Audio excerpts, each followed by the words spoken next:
vamos a demostrar que el triángulo isósceles inscrito en un círculo de perímetro máximo es un triángulo equilátero.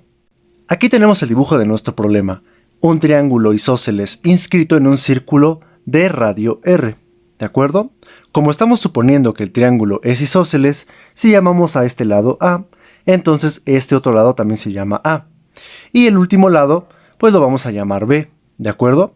Si estos dos lados son A, entonces los ángulos correspondientes adyacentes también son iguales. Vamos a llamarlos alfa a ambos ángulos. Y a este ángulo de aquí arriba lo vamos a llamar beta, ¿de acuerdo? ¿Qué es lo que vamos a hacer? Queremos probar que el triángulo isósceles con perímetro máximo que esté inscrito en este círculo tiene que ser equilátero. Lo que vamos a hacer es encontrar la función que me represente el perímetro y voy a encontrar el máximo de dicha función. Y voy a comprobar que el máximo se alcanza cuando el triángulo es equilátero, es decir, cuando los tres lados sean iguales. Pero no voy a irme por ese camino. Recordemos que un triángulo es equilátero si también sus tres ángulos interiores son iguales. Entonces lo que voy a verificar es que alfa, beta son iguales y todos deben ser iguales a pi tercios, es decir, 60 grados. Eso es lo que voy a hacer. Voy a encontrar una función que me represente el perímetro en función de los ángulos del triángulo, voy a encontrar su máximo y voy a verificar que se alcanza cuando los tres ángulos interiores todos son iguales a 60 grados o pi tercios, ¿de acuerdo? Ahora, empecemos. El perímetro del triángulo pues es sumar los tres lados, es decir, en este caso tenemos que el perímetro es 2a más b, ¿sí? Ahora, ¿están de acuerdo que los tres ángulos interiores al triángulo suman 180 grados?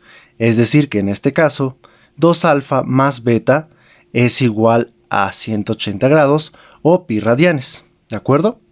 Ahora, por la ley de senos, yo sé que el lado A entre el seno del ángulo opuesto, el cual es alfa, es igual al lado B entre el seno del ángulo opuesto, es decir, beta.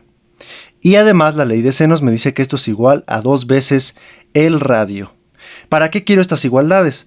Pues fíjense que aquí yo puedo poner el lado A en función del ángulo alfa y al lado B en función del ángulo beta. Voy a sustituir estos dos valores en la expresión que tengo para el perímetro. Obtuvimos estas tres igualdades. Si despejamos A de esta igualdad, obtenemos que A es igual a 2R por el seno de alfa. Y si despejamos B de esta igualdad, obtenemos B igual a 2R seno de beta. Lo que voy a hacer es sustituir esos valores aquí en esta expresión, que es la expresión del perímetro del triángulo. Así que el perímetro va a ser igual a 4R por el seno de alfa más 2R seno de beta. Acabamos de obtener esta expresión para el perímetro, pero noten que esta expresión depende del ángulo alfa y del ángulo beta. Yo quiero una función que solo dependa de una sola variable. Para solucionar esto, recordemos que en el principio dijimos que 2 alfa más beta era igual a pi. Por tanto, despejando beta, obtengo que beta es igual a pi menos 2 alfa. Así que sustituimos eso aquí y así obtenemos a una función que depende de alfa, la cual va a ser 4r seno de alfa más 2r seno de pi menos 2 alfa. Ahora sí ya tengo que el perímetro depende de una sola variable. Ahora, para manipular un poquito más esto, vamos a utilizar esta igualdad, la cual me dice que el seno de pi menos x es igual al seno de x. Si aplicamos eso aquí, ya obtengo que p de alfa es igual a 4r seno de alfa más 2r seno de 2 alfa. Nuevamente recordando que 2 alfa más beta es igual a pi, están de acuerdo que 2 alfa es mayor que 0 y menor que pi. Porque si 2 alfa más beta es pi, si yo le quito beta, pues ese ángulo debe ser menor que pi. Y obviamente que 2 alfa tiene que ser mayor que 0, pues si alfa es igual a 0 no hay triángulo. Entonces si dividimos aquí entre 2, obtenemos que alfa es mayor que 0 y menor que pi medios. Así que el problema que estoy manejando es encontrar el máximo de la función perímetro que depende de alfa en el intervalo 0, pi medios. Mi función p de alfa es derivable, entonces vamos a derivar. La derivada de 4r seno de alfa es 4r coseno de alfa, y la derivada de 2r seno de 2 alfa es igual a 2r por 2 veces el coseno de 2 alfa.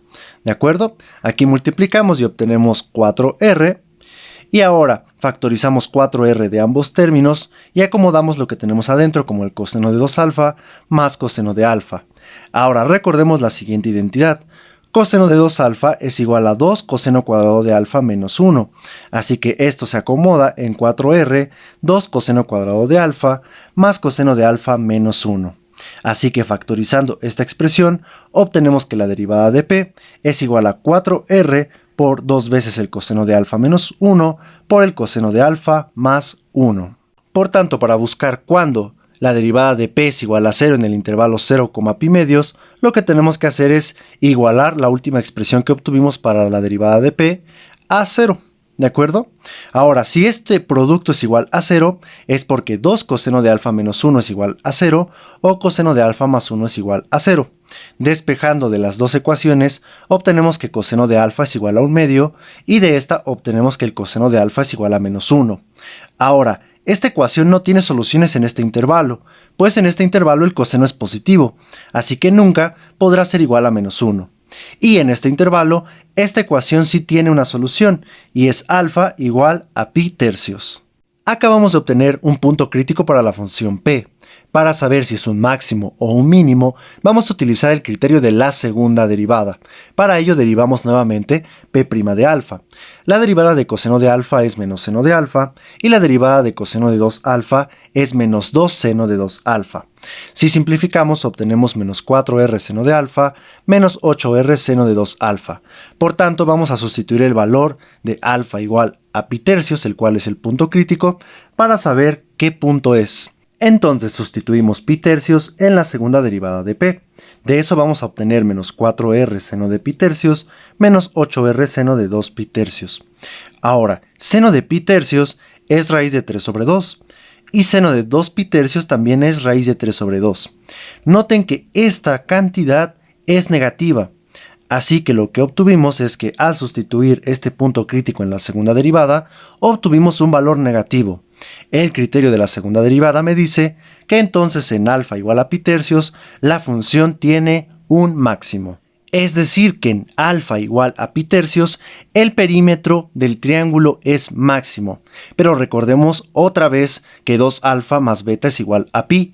Si nosotros sustituimos alfa, obtenemos que 2 pi tercios más beta es igual a pi.